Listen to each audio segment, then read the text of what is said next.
സിബിൻ മാനസികമായി തളർന്നിരിക്കുകയാണ്. Sibin big ബോസിനോട് request ചെയ്തിരിക്കുകയാണ്, എനിക്ക് പോയേ പറ്റൂ. അങ്ങനെ ബിഗ് ബോസ് കൺഫെഷൻ റൂമിലേക്ക് വിളിച്ചു. അവിടെ ചെന്നപ്പോൾ തന്നെ എനിക്ക് പോണം, ഞാൻ എൻ്റെ ലൈഫിൽ ഒരുപാട് ട്രോമകൾ കാര്യങ്ങളും അനുഭവിച്ചതാണ്, എനിക്ക് വീണ്ടും അനുഭവിക്കാൻ പറ്റില്ല. നിങ്ങൾക്ക് ഞാൻ ഇവിടെ നിൽക്കുന്നത് കണ്ടൻ്റ് ആയിരിക്കും, എനിക്ക് എൻ്റെ മെൻ്റൽ ഹെൽത്താണ് വലുത്. സത്യം പറഞ്ഞാൽ എനിക്ക് തോന്നിയത് ബിഗ് ബോസിൻ്റെ വാ അടപ്പിച്ചതുപോലെയാണ്. വേറെ ഒന്നുമല്ല, ഇന്നലത്തെ എപ്പിസോഡിൽ ഒരു പാർഷ്വാലിറ്റി എനിക്ക് തോന്നി. എന്ന് വെച്ചാൽ ഒരാളെ കുറ്റം പറയുന്നതിനും വിമർശിക്കുന്നതിനും ഒക്കെ ഒരു പരിധിയുണ്ട്. സുബിൻ്റെ ഭാഗത്ത് അതിനും മാത്രം തെറ്റ് സംഭവിച്ചിട്ടുണ്ടെങ്കിൽ നമുക്ക് മനസ്സിലാക്കാം. സിബിൻ തൻ്റെ ഭാഗത്ത് നിന്നും ഉണ്ടായ മോശമായ ആംഗ്യം സിബിൻ കാണിച്ചത് നല്ല രീതിയിൽ പശ്ചാത്താപമുണ്ട്. അയാൾ മാപ്പ് പറയാനും എന്ത് ശിക്ഷ അനുഭവിക്കാനും തയ്യാറാണ്.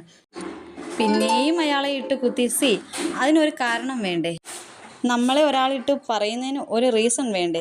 ഇയാളെ എന്തൊക്കെ പറഞ്ഞിട്ടാണ് കുറ്റപ്പെടുത്തിയത്? പവർ ടീം എന്ത് ചെയ്താലും തെറ്റ്. അവരാണ് ഏറ്റവും നന്നായിട്ട് കണ്ടൻറ്റ് കൊണ്ടുവന്നത്, ക്രിയേറ്റിവിറ്റി കാണിച്ചത്. പക്ഷേ അവർ ചെയ്തതൊക്കെ തെറ്റ്, എല്ലാം തെറ്റ്. ഇപ്പോൾ ഈക്വലി പണിഷ്മെൻറ്റ് അവിടെ കൊടുത്തിട്ടുണ്ടെങ്കിലും സിബിനോട് ഒരു രീതിയായിരുന്നു, ജാസ്മിനോടും നൂറയോടും ഒരു രീതിയായിരുന്നു. മോളെ എന്നൊക്കെയായിരുന്നു. സിബിൻ്റെ കയ്യിൽ നിന്ന് പോയി.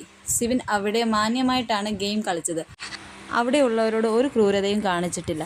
ജാസ്മിൻ്റെയും ഗബ്രിയുടെയും നാടകം കളിച്ച ദിവസം പോലും സുബിൻ മിണ്ടാതിരിക്കുകയായിരുന്നു.